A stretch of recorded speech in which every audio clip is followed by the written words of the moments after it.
I'm Mars Girl. I'm Josh Knight the First. Welcome to episode 93 of MokkoriPlay, the only podcast dedicated solely to all things City Hunter. On today's podcast, we're going to cover Season 2, Episode 42 of City Hunter, titled Mokkori Everywhere, Ryo's Mind and a Psychic Girl, Part 2. I am glad to be wrapping up the ESP stuff. It's not like it's a terrible episode. It's just that, I'm just still not very into the supernatural things in this particular show. I get that, and I'm with you on most of that. It's just this episode in particular, these two together, we're getting a lot of surprising character development, and a lot of the pretense is just completely dropping. Right. As far as how our two main characters feel about each other. That happens right in episode recap, actually. Yeah, and we'll go ahead and touch on that here in just a second, but before we get into that, I did want to go ahead and mention, like we said on last week's episode, so City Hunter Angel Dust, the new animated movie, is out in Japanese theaters right now, and that mofo hit #1 at the box office. Yeah, congratulations, Sunrise and Aniplex. Yeah. They beat out Miyazaki. Really? Is it the bird one? It's the bird one. Now, to be fair, the bird one has been out for a little bit, but Miyazaki does have pretty good staying power, but even then, take your wins where you can. Yeah, that's fair. I wasn't expecting it to do #1, quite honestly. I would be very interested in knowing just how well it did specifically in Shinjuku. Oh yeah, I would have loved, oh god, can you imagine being there? At the Toho cinemas? So, something, I don't know that we brought this up on the last episode, so there was a couple of things that had been done to promote the movie. Yeah, we talked about some of it. But one of the things I don't think that we did talk about was that there's this group of, I don't know if you can call them cosplayers, but they're very community-minded individuals, let's put it that way, that like to go throughout the city in matching cosplay and clean up the city. In fact, before you had shown me this particular one, I had seen them dressed up all as Anyas from Spy Family. Like, just a whole bunch of adult dudes cosplaying as this 6-year-old girl from Spy Family. Mm-hmm. And just picking up trash in the early morning hours of the day before things really start picking up, business and foot traffic and stuff really starts picking up during the day. And people just go out there in the middle of the night and start cleaning up after all the drunk people that have just left a whole bunch of alcohol and cans and litter all over the place. If you've ever looked on YouTube about what the nightlife actually is like right now in Shinjuku and some of the surrounding areas that have a lot of nightlife, there are in fact a lot of drunk people just roaming the streets and leaving all their trash and empty cans and bottles and pissing everywhere. It's a mess. I mean, I know that people really pride themselves when they talk about Japan as being an extremely clean society, which for the most part is true, but also they're just human beings, and human beings get lit. And Japan knows how to get lit. Don't get it twisted. Lit people leave garbage, okay? That's just gonna happen. It's just truth. It's just reality. Also reality, there's just no public trash cans anywhere. It's super inconvenient. You have to pocket your trash until you find a trash can somewhere. So that's where these guys come in, who for the debut of City Hunter Angel Dust, they decided to all come out as Ryo, dressed as Ryo, and cleaned up trash. Traditional anime Ryo, blue jacket, red shirt, black pants. Yeah, because this is anime. We're not talking the live action where I believe they've said they're not going to give him the blue coat for that Netflix one. Well, it's really largely because the manga really didn't put him in those outfits. They gave him anime colors, really. The anime stuck to this blue blazer, and that's just not really a thing in the manga. Yeah, because more often than not, he's switching outfits in the manga, or if he has a distinct outfit, he has that trench coat. It's not even really, would you call it a trench coat? Yeah, he's got a trench coat. Also, just very Miami Vice kind of leisure suits. They're not really leisure suits, but that kind of style of the blazer, matching pants and tie. A lot of white, actually. In fact, City Hunter 91 is a lot closer to what he actually looks like in the manga, even if I hate City Hunter 91. But it's actually a lot more manga accurate. Right. So, yeah, there's that going for him. It's nice to know that our fave is also still Japan's fave, at least for this week. For at least 1 week, people actually like him. So we'll go ahead and start off, as the episode does, with a recap. So there is a little girl who is the heiress now to this big family fortune, this conglomerate. Her dad died, so she should be the next in line, except she might not be if somebody else in the family ends up murdering her, which she very much suspects somebody's trying to do. Because she believes that they murdered her dad. Also, she has ESP and she can read people's minds when they touch her, or even sometimes when she's just kind of close enough, she can kind of feel vibes. Anyway, so the nanny takes off with her and is like, hey Rio, please protect my little girl, who's not really my little girl, I'm just taking care of her, but you know, close enough. And Rio's like, yes, I'm gonna do that. And little girl gets involved. Little girl touches Cowdy, realizes Cowdy is in love with Rio. And this is where we start the episode of Cowdy narrating that this is everything that happened in the last episode. And Kaori's just like, oh no, she touched me and read my mind, and now she knows that I love Rio. So just no pretense. Right here in the first 30 seconds. Just right out the gate. She didn't even wait, Kaylin. She didn't even wait. We didn't really get a build-up of an, oh, I love him. She's just out here putting it all out on Front Street for the audience. Just out here like, damn, she knows I love him. Oh, wait, you guys know I love him. Oh, whatever. It is what it is. Everybody knows now. Come on in. Just don't tell Rio, all right? Just don't tell him. Yeah, just don't. I'm going to do that on my time. So as the episode proper begins, we see that Akiko is trying to teach Sarah about just general things. She's a nanny, so she also has to be like a tutor and things like that. You know, teach her some things about the world. I imagine eventually she's going to get like private schooled or something. Probably. I mean, she's super hella rich. Yeah, she can afford it. Yeah. And as she's there trying to learn from Akiko, Kaori is bringing over this tray of snacks like, hey, Sarah, are you hungry? You want some juice? You want anything? And Sarah's just ignoring her and, in fact, tries to leave the room almost every time Kaori's in the room with her. Kaori's just like, oh no, I don't think she likes me. Rio's teasing her about this. Like, she must have read your mind and can tell that you're just an unlikable person. You're just cold on the inside. And what's funny here at the beginning is that briefly Sarah touches Rio's arm as he's reading his favorite magazine, H-Boy. I mean, it's one of many of his favorite magazines, but certainly it's his favorite genre of magazine. Yes, you are right about that. And she can clearly see what he's thinking about, which is that booty. Many booties. Many booties. A plethora of booty. And one woman who's not wearing a top and is covering her boobs with her hands. And so Akiko has to chastise her. Hey, I told you not to be looking at that. He's creepy. Don't do that. Not just don't be looking at that, like, don't read this man's mind because he's looking at that. And you're just gonna be able to see it, and that's friggin' gross. So try to avoid that in the future. But yes, all this happens, and we get this short little montage here of Sarah trying to duck Cowdy. And we know the whole reason she's trying to duck Cowdy right now isn't that she hates her. Far from it. It's just that she doesn't know how to reconcile the fact that she and Cowdy have the same feelings about Rio. But we see Cowdy try to go up to her, you know, she's in one of the guest rooms. She comes in, hey, do you want to play some video games? I brought a system. Well, one thing, like,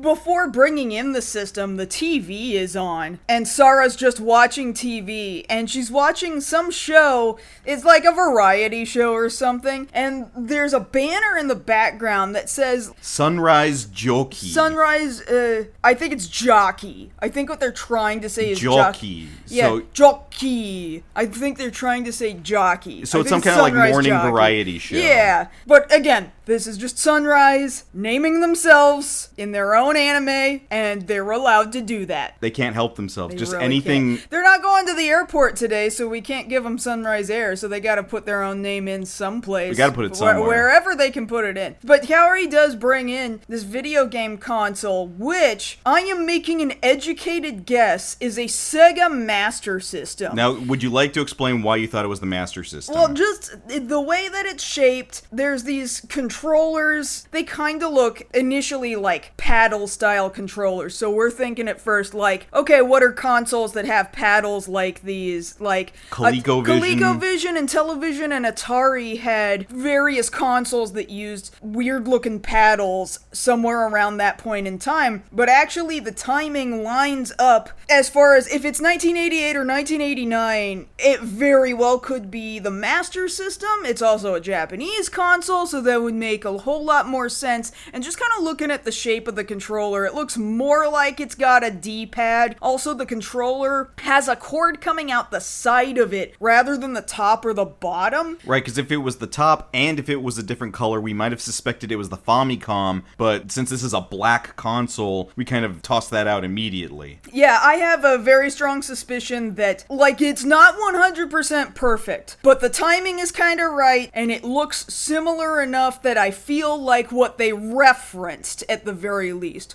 was a Sega Master System. So now I'm like, they're a gaming household. They're a Sega house. They're a Sega house because it was really difficult to have both Sega and Nintendo. At the time, At the time. Between that and the mid-90s was very difficult. Okay, so here's my question. I think this is a legitimate question. Whose system do you think it is? Do you think Ryo bought it or do you think Cowdy bought it? That's a good question. I don't know if Kaori would spend a lot of time gaming, but actually, I don't know. You would be surprised. Like, my parents both gamed together on the ColecoVision, and my mom only finally ditched gaming when my dad got consumed by PC games, and then she didn't like gaming anymore, and she told him to stop. So, that's why I feel like maybe there's a certain point in time where the family likes the system, and the way that Ryo and Kaori act right now, like maybe they both could get into it together for a while, you know? See, I can't really make that comparison because I didn't have a lot of skin in the game until much later than everybody else, because I remember when my uncle first brought over his Nintendo back in 90. Yeah. And, you know, that was a big to-do. And yeah, the family gathers around because all you've got is Mario and Duck Hunt. And then we didn't get, my family, our little unit, we didn't get our own system. We didn't get our own Nintendo until like 96. I mean, my family... Like, I was always 2 generations of console system behind. So while everybody else was on like PlayStation and N64, I was barely getting a Nintendo. Well, like, I didn't get an NES at all, but I did stay at a babysitter's house before going into elementary school, so my family always had the ColecoVision. That was always there, right? So I had very early gaming experience with that. We never got an NES, but... I'm surprised. Yeah, we never got an NES, but the babysitter did have an NES, so I did relatively regularly play an NES. It just was never mine. And then I didn't get any Nintendo console until around the same time, got a Game Boy and a Super Nintendo. No, see, like, I've only ever had, me personally, 3 Nintendo systems. I had that Nintendo back in 96. I got myself a Game Boy Color in 2000. Well, you really were, like, really late to a lot And then of these. not until within the last couple of years where I got that Switch. Those are the only Nintendo systems I've ever owned. Wow. I mean, it's fine. I actually missed the GameCube. I missed the GameCube during its period. Well, see, I've got it now. I didn't have to worry about the GameCube because that was during college and literally everybody and their mother had a GameCube. Just drag it by its handle everywhere it Yeah. went. Like, yeah, I mean... Naruto tournaments. Now I have a GameCube. Now I have an NES. The Nintendo console I have still never put any money down on to own, even though I would eventually like to, is the Wii U. Like, but who that's actually cared about the Wii U aside from maybe Splatoon? Nobody was like, what do you want it for? Like, Zombie U? That weird launch title? If you say you don't have a Wii U, most people will give you a pass. I know. I've had this conversation with other people before, too. Like, oh, Wii U? Pfft, yeah, never mind. It's all right. But we're getting way off topic here. So, that's the first thing Cowdy tries to get Sarah's favor. Next thing she tries is giving her some cake. That doesn't work. Next thing she tries is giving her a copy of Shoujo Jump. which is not a thing. Mind you, in North America, after they started trying to print Shonen Jump physically, for a little while in North America, we had physical English print Shonen Jump, which was very cool. And then they started doing Shoujo Beat. I remember Shoujo and Beat, I yeah. had a subscription to Shoujo Beat for a little while. It was Viz, it was also Shueisha, so tied into the same people who publish Shonen Jump. Neither one of those are published in North America anymore, but they do still go on to be labels that Viz publishes in manga tankobon book format. Like, Shoujo Beat continues to exist, specifically as their shoujo division of books. That having been said, Shoujo Jump is not a thing. And again, it's another reference to the fact that Shonen Jump is where City Hunter was serialized. They are using the exact same Jump font as Shonen Jump. It's not a hard jump in logic to make. I see what you did there. So that doesn't work either for Sara. Then Kaori's like, all right, I'm gonna step it up a little bit. Hey, Akiko, teach me how to make Sara's favorite dish. I'm gonna do that for dinner. And it looks like it's pork chops, so I'm just gonna guess it's pork chops. She's just like, here, Sara, it's your favorite.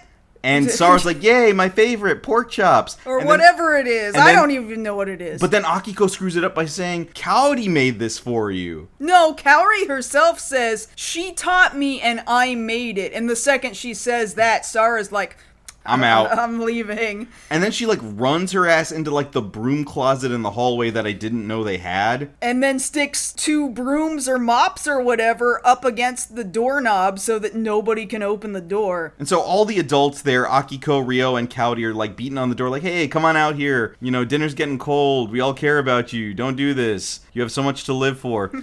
And from inside the door, you see that Sara is reading Kaori's mind and seeing that, oh, I'm actually really causing her distress. She really doesn't hate me. I mean, not that I thought she did to begin with. But Kaori's really sad, and I'm not, like, trying to make Kaori sad. I just didn't want to be around her. But I wasn't trying to, like, make her sad. And even Ryo is over here, like, actually he's trying to comfort Kaori, like, she's gonna be okay, you know. She's got her reasons. It'll be fine. It's probably not actually you. Like, actually, he's kind of doing an okay job, even though he was kind of dicking with her at the beginning of the episode. Like, you just have a shitty personality, Kaori. But now he's kind of 180'd on it and is just trying to comfort her. And so, from inside the door, Sara's reading Kaori's feelings, because I guess they're amplified right now, because, you know, this is an emotional moment. But she can't necessarily read Ryo, but she's aware that Ryo is looking at Kaori a certain way. And she can't read why that is. So she tries to open the door real hard to get a quick look at why Ryo is looking at Kaori a certain way. The problem is, she didn't check to see if the door was clear. Well, she also swung the door open real hard, and she had already planned to, like, book it, actually. But now she's booked it so hard,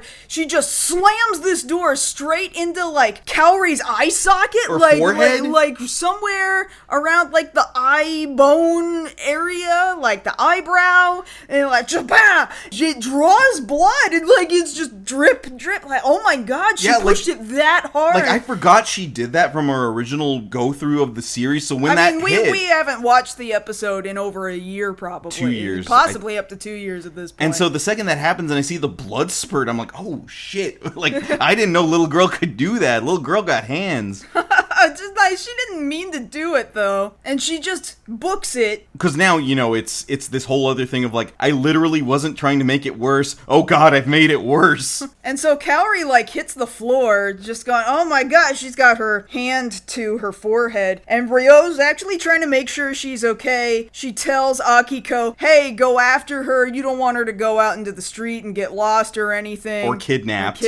Like, you never know. So go try and track her down or whatever. And even Kaori's like, it's okay, she just drew blood, Ryo, you need to go after her too. It kind of looks like Ryo is, like, hesitant to leave Kaori after this. Because you gotta believe too that Ryo wasn't expecting that to happen either. Right. Because of all the things that we know about Ryo, we know Ryo has a deep-seated care for Kaori. So if out of nowhere he wasn't able to anticipate anything that could happen to Kaori that would draw blood like that, you know that immediately took over anything else he was thinking. That's entirely possible. Because think about that. If he thought he couldn't protect her from something, he's immediately going to go into that protection mode. Yeah, that's true. But Kaori goes ahead and just kind of dismisses him, and he's like, okay, so long as you're fine. All right, I'm going to go out there and look for her too, make sure she doesn't get kidnapped or murdered or shot or whatever weird people out in Shinjuku do. And so Kaori gets herself up to try and do her own search, and you see she kind of wobbles for a second while she's getting up. Like, she did get smacked pretty damn hard in the face. Yeah. And I love that the episode sells you on that. I would imagine she lost some vision for a second there. Like, that kind of loss of vision that's like, you lost it because of pain. Well, it depends on the kind of, like, have you ever gotten a hit like that? Yes. Because I have too. Much younger, I got hit in the face with a soccer ball so hard because I was the goalie and this other person was taking a shot and just right in the face. I lost vision for a sec. It's that kind of vision loss that's like the whole world goes white. It looks like one of those. Static on the TV. Yeah. And it takes a while for it to blur back into reality. That's what that felt like. See, there were two instances where I had that happen. One was in kindergarten where I was playing tag and I tripped and I tore open my forehead. You can still kind of see the scar there. Oh, yeah. And then many, many years later, when I was in college, I was playing DDR with my buddies and nothing got ripped open. But what happened was my friend and I, we were trying to do this move called the Matrix, where one person kind of puts their feet on the DDR machine and the other person like ducks underneath. So you were trying to do a doubles mode, a duet. It's a thing that used to be more prominent in DDR that people in the early 2000s. People don't really do it anymore. No, this kind of doubles mode. So I was telling him, and dude was kind of dyslexic when it came to directions. All right, dude, you're gonna walk on top, and I'm gonna duck underneath. You got it? Yeah, I'm gonna go underneath. No, I'm gonna go underneath. You're gonna go on top. Right, I got it. Are you sure? Yeah. All right, we're gonna go. 1, 2, 3, go. We did it. And of course, he didn't go on top. He went underneath in the opposite direction. We met in the middle and just right here. And you can actually feel more so. And I'm having Kaylin feel my head right now. I felt this before. You can feel the crack in my forehead from where he got me. I should have gone to the ER. Look at this man who's just like, yeah, I cracked my skull open and didn't get any help ever. No, but I got home that night and I had to tell my sister, hey, if I stop breathing during the night, like, do something, just tell me, because at the time we shared a room. But it was like, yeah, like that I probably should have gone to the hospital for that. Yeah, I'm shocked you're alive right now. So am I. Yeah. So if I quit breathing during this podcast, tell me. Oh my god, tell you? I have to tell you, hey, you stopped breathing? Well, yeah, because I might not notice. Anyway, point being, Kaori hears something up on the roof, like the door to the roof open and shut. So she's like, okay, I think I know where she went. And so she goes up there, and sure enough, there's Sarah looking out over the top of the building. And she's like, oh, okay, I found you. There you are. You had us worried there. And Sarah, meanwhile, like, when she's alone on the top of the roof, she's like, oh, man, I really did just make it worse. What am I gonna do? And yeah, Kaori comes out, and actually she's carrying... Sarah had this, like, stuffed cat, this plush cat toy, and she had dropped it when she came out of the closet, and Kaori had scooped it up and brought it back and kind of gave it back to her as like, this was yours, this is a peace offering, you probably want this, here you go. Kaori's being so mature about this, like, look, I get you might hate me, I'm not sure why, but you know what, I'm gonna take that. I'm gonna take that L. Here's your cat. We'll just be cool eventually on your time. It's gonna be fine. Since I know you're right up here on the roof, you're not going anywhere. Just come back down when you feel better. I get that you think I'm a cold person. I don't know what gave you that impression, but you know what? We'll eventually come to terms and we'll understand each other. It's gonna be fine. But then Sarah's realizing, no, I can't even be mad at Kaori. Like, she's actually just real nice. Now I feel really like shit. And she just goes in for this big old hug. And she's like, no, Kaori, I'm sorry. It's not you. It's actually me. Let me be honest with you. I'm just being jealous. And I don't know how to deal with it. And she's like, jealous of what? Well, because of the fact that you're in love with Ryo. And Kaori's trying to play it off like, what? No. And she's like, no, you've been together for a while, and I think he feels the same way. You love him. And Kaori's like, damn, I guess I can't hide it from you, since I guess you must love him too. It's the way she phrases, oh, so you love him too. When you say too, who else is involved here? It's you. So you just admitted, yes, you do love Rio. So you told the audience, and now you've told this little girl. Okay, so we're really doubling down now. There's no questioning anymore. It's not a will they, won't they. I mean, it's still a will they, won't they. It's not a do they, don't they anymore. Right, do they, don't they is probably more accurate. Like, she does. The answer is yes. The answer is yes. And she's basically admitting it even to herself, because if she can admit it out loud to somebody else, that's her having to admit it to herself too. She's there on the roof in the same place right there with the kid. So. Well, yeah, because that's a big step for anybody the second you can actually vocalize what you've been thinking about internally. That's a big step for a lot of people. Because, like, just an episode ago, just last episode, Ryo's out there walking hand in hand with the kid and with Akiko, and she's like, wait a minute, they look like a family, and I don't know why, but that makes me mad. Well, maybe this is why, actually, I guess Calorie. at some point between that episode and this one, she put it together, or at least gave it words and a voice. Yeah. And so Cowdy here is also vocalizing how she thinks Ryo feels about her, and she's like, well, I might feel that way about him, but it's so hard to contemplate what he's thinking about me. He's like, his mind is like the clouds, she says. There's no way to tell what he's thinking. But that's literally what this girl does. Why are you saying that? I know, like, I thought at this point they're going to go into this harebrained scheme of like, hey, go touch Ryo and tell me, report back to me what he thinks of me.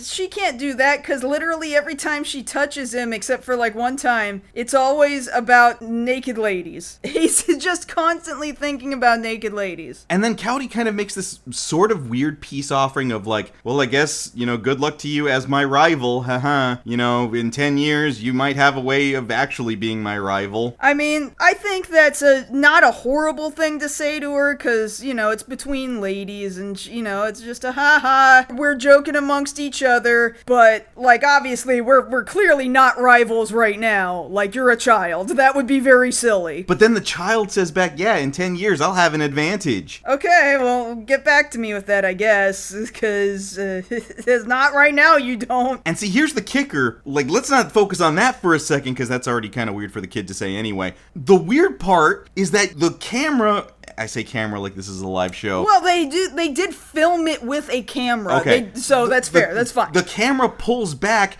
and we see that both Akiko and Ryo are at the door of the roof looking at them, and Akiko's telling Ryo, oh, good thing we found them. Too bad we can't hear what they're saying. And Ryo's like, we sure can't. And I'm sitting over here going, you're full of shit. You can hear when somebody cocks a gun 3 buildings away, and you have super hearing. And you can't hear this conversation between 2 women talking about how they both love you? Okay, one of them's not a woman. One of them's a girl. I want to make sure there's a distinction here, because we cannot put them both on the same plane. You cannot. We can't do that. But point being, he can't lie. He heard that shit. But I mean, the anime plays it as though he didn't hear it. But like, no. I don't know about that. No, he heard it. There is no way he didn't hear any of that. Right. Especially, like, they're not talking to themselves like, oh yeah, we're talking about how much we love. No, Cowdy's talking full voice. Yeah. And there's no other noise. It's not like we can say he hears the soundtrack. No,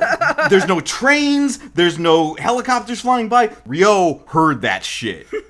He knows. And if he was lying to himself that he didn't already know, he knows now. He knows. Dude knows. There is no way he doesn't know. But he's gonna pretend he doesn't for a long time. But enough of that for right now. We should actually reveal who the bad guy has been for these last 2 episodes. So then we move to the big old mansion. The Nishikujo mansion. That little girl and her nanny ran away from. And there's this guy on the inside whose name is Sadamitsu. And I'm just like, how do you not think of Sadamitsu the Destroyer? Kaylin, nobody actually knows who Sadamitsu the Destroyer is. Like, 5 people know, and we're 4 of them. Man, you just called both of us fat right now. Oh my god. I'm working on it. You just called both of us 2 people.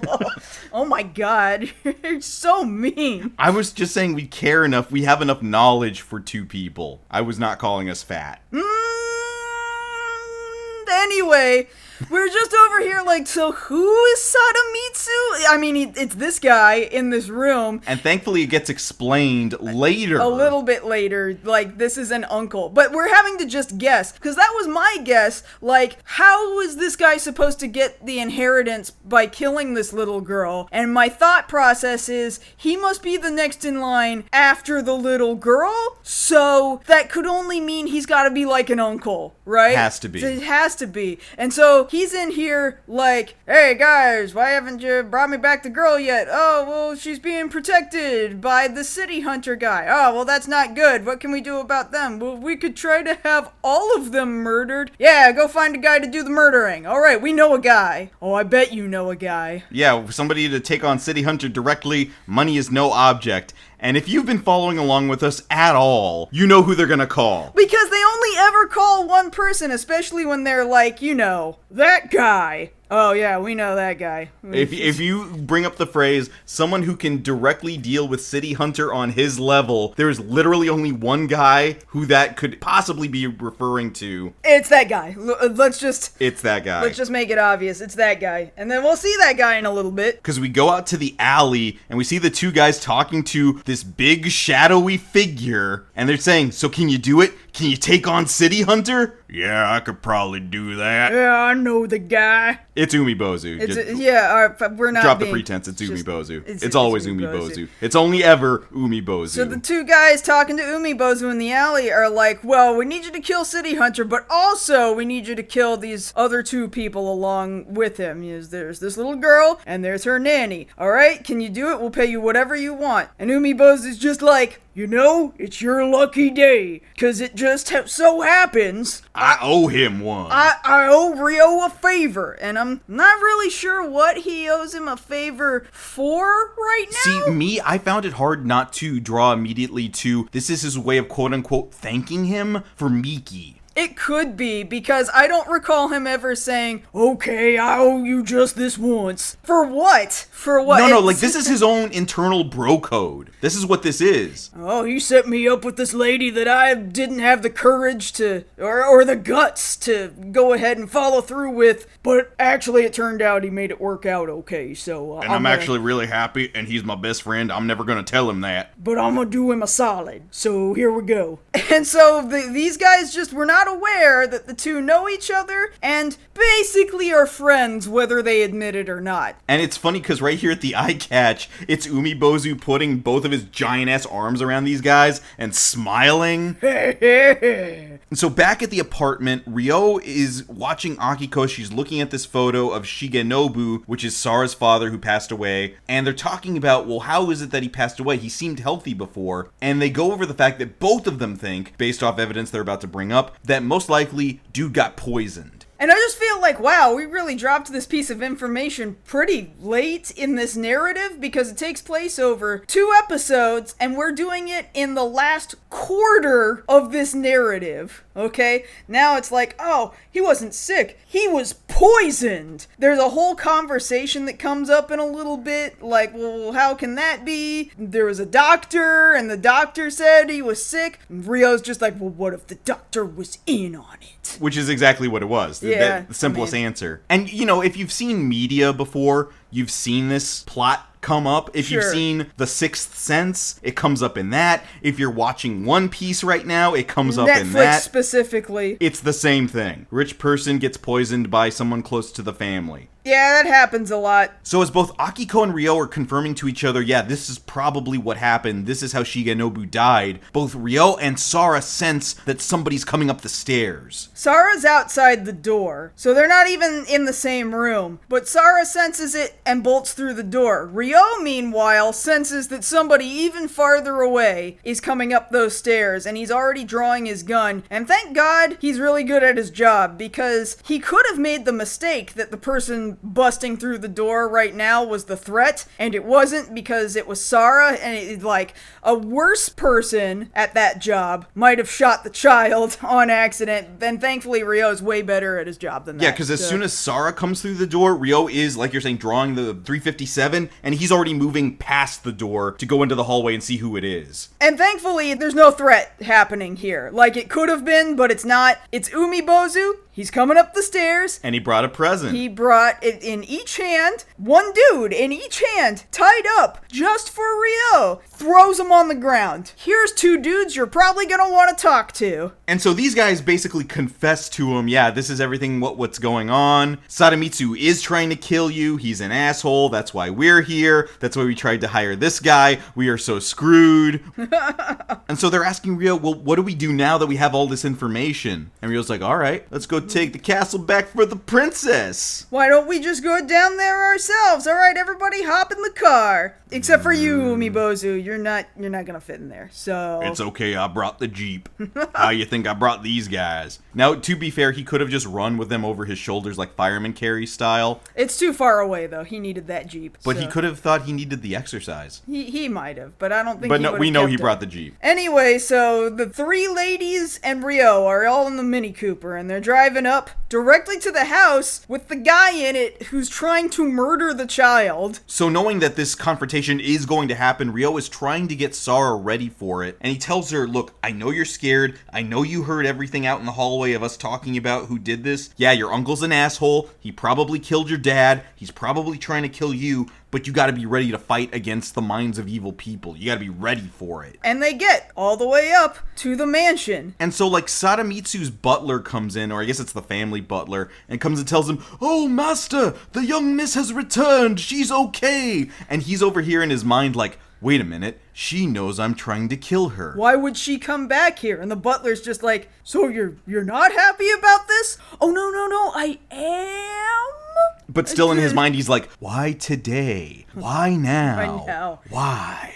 So where is she right now? Oh, she's down in the heated swimming pool, sir. All right, nobody's allowed to go to the pool. I'm going down there. Rio and Kaori are the only 2 people, like, actually swimming in the swimming pool. They brought swimsuits. Apparently, like, Rio had trunks and a one-piece for Kaori, a very tasteful lavender one-piece. And they're, like, actually having fun together swimming. They're having a pretty good time. But Akiko is like, excuse me, what are you doing? We need to do something, and you're here swimming? We didn't bring our swimsuits. And my first thought is, of course you didn't bring your swimsuits. This is where you live. You have swimsuits here. Duh. No, you didn't bring swimsuits. But Rio came prepared. He brought another swimsuit and throws it at Akiko. Like, here, put this on. And it's just this really skimpy, like, it's a one piece, but also a thong. So, like, she does not put that on. Thank God. Like, we need to have some decency in front of this child. And so while everybody's arguing there at poolside, again, Sara senses that Sadamitsu is approaching. There he is. He just walks right on up like, hey guys, well, welcome back. He's got his arms open very insincerely. You know, he's got this mask on like, oh my god, I was so worried. Akiko, how dare you kidnap my niece? I'm turning you over to the cops. Oh, I bet you will, buddy. But then from behind him, Sadamitsu hears this voice like, we know what you tried to do. You tried to hurt my little girl like you hurt me. And dude, like, actually halfway believes a ghost is talking to him, but it's just Rio from the swimming pool who leaps out and goes, bleh. He's like, oh, what the hell? Yeah, man, we know that you're a murderer, so cut the shit. He's like, no, you guys can't prove that. None of this is all hearsay. Come on over here, Sara. Let's get away from the weird people. And so, like, Rio and Kaori both put their jackets back on over their swim gear, which is a little weird, but we'll go with it. So Rio approaches Sara and she's like, what are you doing? And he's like, here, take my hand. What? Here, take my hand. I'm going to give you my bravery so that you can do what you need to do right now. He's having a brain pep talk with her. And then everybody has a brain pep talk with her. Like, here you go. Go be brave. And go talk to him. Go talk to the guy who wants to murder you and touch his hand and go brain him and, like, really lay it on him that you know the truth. Well, to be fair, it is kind of a touching scene the way they play it here. It is. It's very like, oh, we're using magic powers right now. But it is kind of... No, I understand the mood, though. I get it. Like, they're trying to instill in her all the good feelings that they wish they could in real life. Mm-hmm. It's just so that she could actually receive it. Right. And, you know, they display it as kind of like her almost going like Super Saiyan, all this like yellow energy, this goodwill dripping out of her. And so she like feels the resolve enough to where she drops her little blep cat toy on the ground. Because it's sticking its tongue out of its mouth, yeah. And she goes over to Sadamitsu and he's like, all right, good, glad you're here. Now we're gonna handle this. And she's like, no, hold on a second. Grabs his hand. He's like, hey, what the hell? And in his head, Sadamitsu starts thinking, what the hell's she doing? What's this weird kid doing? And she just repeats back exactly word for word what he's saying. And he's like, oh no, can she read my mind? Mind? And she's like, yes, I can read your mind. I know what you did. You killed my dad. You killed my papa. I know what you did, you dirty rat. You tried to kill me too. And then you sent these other dudes to have us killed. In fact, there they are right now across the pool. And we didn't even notice that the two dudes were tied up on the other side of the pool. Like, we are just seeing them right now. And somehow, at the moment, magically, they're just going across the pool on their asses. Like, they're not in the water, they're above the water somehow. And, like, they're moving as fast as a shark through this pool. And I'm like, oh, I know what's happening. I knew exactly what was happening, but they get to the other side of the pool, close in on the side where everybody's standing, and Umibozu comes up from out of the water He comes up out the water. Lifts them up over his head, and we're just like, wait, has he been there the whole time? Has he just been sitting there waiting under the water for his cue? What? Apparently, yes. And he could hear that? Well, I mean, sound travels better underwater. It's real muffled, though. He can hear it, though. Everybody's yelling. But he moves underwater so fast. He's like the Meg. Like, I don't think he's really fast on land, but he sure is fast underwater. And he's like, yeah, these guys already confessed. You better just quit your shit. So Sadamitsu hears, like, oh crap, the jig is up, and he tries to run and get all the other guards that are there at the mansion. But all the other guards have already been knocked out. Who knows when that happened? Probably actually just when Kaori and Ryo and everybody entered the pool in the first place. Like, Umibozu cops to, yeah, I kicked most of them to sleep. Your guards suck. Get better guards next time. There's not gonna be a next time. Ha ha. I answered it for you. So I am just really confused, like, so this is just resolved then. Like we're here in the episode because we don't see it. We have to make the assumption that I guess they called the cops or Sayako and they got him out of there. They got him arrested. Like, I guess, but we never saw that because the only other assumption is that he's still there and he's just like, okay, I guess I won't do another murder. Well, because there are three options here. Either one, he's still there for some weird reason. Two, the cops came and picked him up. Or three, Umibozu and Ryo made him go away. Oh, no. You didn't think about that, did you? I guess not. But, like, let's get this clear. He actually had somebody murdered already. One person's already been murdered. I'm not really sure what proof we have that there was a murder. We never, like, talked to the doctor that did the poisoning. We could probably find him. That never came up, but, I mean, I guess we did have guards that were, like, in on it, and they knew. So, like, those guards, they're assistants to a murder, and, like... Yeah, they're accessories to murder. They're accessories to murder, and then they did an attempted murder, yeah. And, like, there's a lot of people that have either gone free, or we just have not covered that they have all been arrested for doing what they've done. So then it's either one of the two. Either they turned him over to Sayako, or Ryo and Umibozu took care of it. Oh my god. And either one of those is entirely plausible. Well, I guess the problem is solved because Ryo and Kaori and Umibozu are gonna leave now. It's all over. We saved a child. And a business.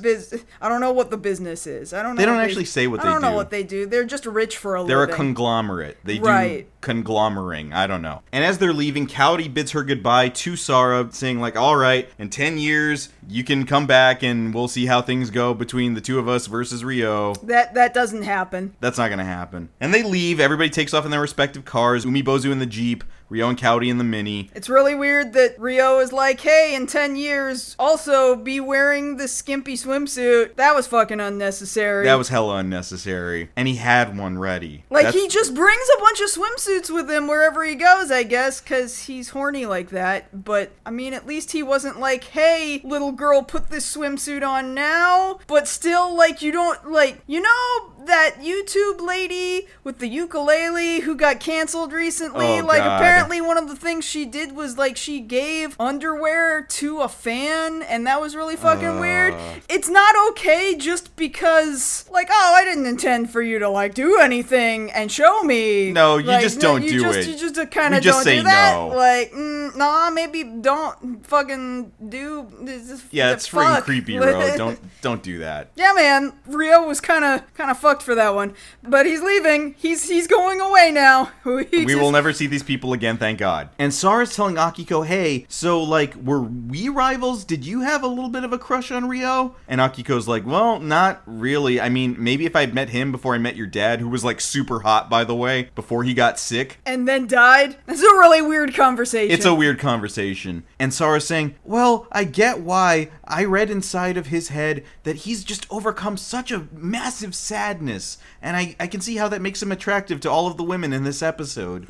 All of them. But if I'm to be honest with myself, from everything I read inside his head, I probably don't have a chance. So they're making it a little vague about how Rio feels, but only so vague, because that sort of indicates, no, he's probably got feelings for Kaori, but it's not nearly as obvious and overt as we as the audience are being told Kaori feels about Rio. So... But that's where the episode ends, on this zoom out of Cowdy and Rio in the car. Also, Umibozu in the Jeep behind them. Still Love Her is playing, and that's the end of the episode. Yay. I mean, that was a two-parter. It's not the worst two-parter, and it's certainly not the worst one that involves ESP or superpowers, or I couldn't remember. It's not even the last one, I don't think. I think there's like one more. There's one more two-parter, I think. Yeah. But I couldn't remember the word before when we were going over last episode. There's a specific word for what it takes when you have to touch something to get a reading. It's called scrying. Oh, yeah, that's a thing. Yeah. There was a character, if anybody remembers the series Witch Hunter Robin, there was a character that was her specific superpower, was being able to scry off of just stuff they find at a crime scene to see who had done the thing. Okay. I mean, I don't believe that's actually a thing.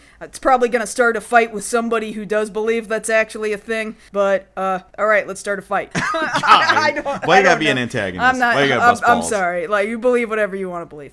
But I like the way that now we're getting rid of the pretense, because you can only put up with it for so long that, oh, this do they, don't they thing. I like that Cowdy's finally like, no, what, screw it. I have feelings. I got big feelings. I mean, she's not gonna tell him right away. But she wants to, though. That's the thing. She does. It's true. Like, we've been seeing it creeping in the last several episodes of, like, you remember when he jumped on her when he thought they were both gonna get shot at? Right. Like, the way she was like, man, I wish he had jumped me at a different time, and then things might have gone differently. Like, you can see she's trying to be more on main with how she feels about Rio. Trying to be a little more forward, but it's a really hard hurdle to come over for a lot of people, you know? I think that's very normal, honestly. Yeah, I know, but it's a little different, I think, when you've got, or maybe it's harder, maybe it's a little bit of both when you've got that much history with somebody. Like, you've been living with this guy for, like, what, better part of 2 years now? 2-ish years, yeah. And you don't want to mess it up. You know, if you think you got a good thing going and you don't want things to change, yeah, most people, they'd rather play it safe, I think. Well, yeah, like, if you've mixed your life in with somebody else's life, and then you're terrified, like, oh, I need to come to a different decision, either good or bad, like, you're super scared to make that change, to say how you really feel one way or the other, because, like, you've mixed your lives, you've mixed your friends, possibly even your money. And the way that Kaori talks, she talks like it's their money all the time. Like, we are out of money. Well, see, like, I don't think they're mixing bank accounts, but I do think Rio's money she views as her money for the most part. Right, and so, like, financially, they're all tied up together. And so, like, if you change that in any way, if it went positively, then maybe it would be fine. But you're terrified it would not go so well, and then, oh shit, we have to uproot and, like, destroy. Like, it's not just your heart is broken, it's also that now you have to tear apart a bunch of other things attached to your life. You have to tear apart lives. Yeah. Alright, I get it. I understand why she would be hesitant to do that. So next episode, we're going to deal with something that literally has never happened in this show before and will never happen again. One of the girls from a previous episode does come back. Wow. Crazy. One time. I recognized it not by her name, because I wasn't sure I remembered her name, but Rio refers to this person as the Flying Rump, and I was just like, oh, he talked about that person in, like, season 1 somewhere, right? Ah, yep. Kasumi. She's like a cat burglar or whatever. At that time, she was 17, so it was kind of weird that he was kind of ogling her butt at that age. It was a little strange. But I think she should be legal now. Well, it's been a year plus since that episode, so yeah, we're pretty safe in that. We'll double check it next week. Also, she's apparently set up to get married to somebody else in an arranged marriage, and she doesn't want that. And that guy's an asshole. We're gonna have to deal with that. It's another two-parter, so we're gonna be talking about that for the next 2 weeks. Remember, this is only gonna happen the one time. Every other girl, they just go away. That sounds way worse than what you actually mean. It just makes them go away. Yeah, they just went away. Mob talk. They just went away. So come back next time when we cover the 43rd episode of City Hunter 2. Rio is the love thief. Hidden love affair behind the magic mirror. Part 1. And if you want to catch us outside this podcast, you can always find us both over on most social media. I'm at Josh Knight First. And I'm at Mars Girl. Thank you all so much for listening to our 93rd episode of MokkoriPlay. And if you don't come back next episode, I'm breaking all of Josh's rules. You mean don't eat while you're taking a shower? You have that as a rule? But it makes sense, doesn't it? You want to break that one? You want this donut? Yeah.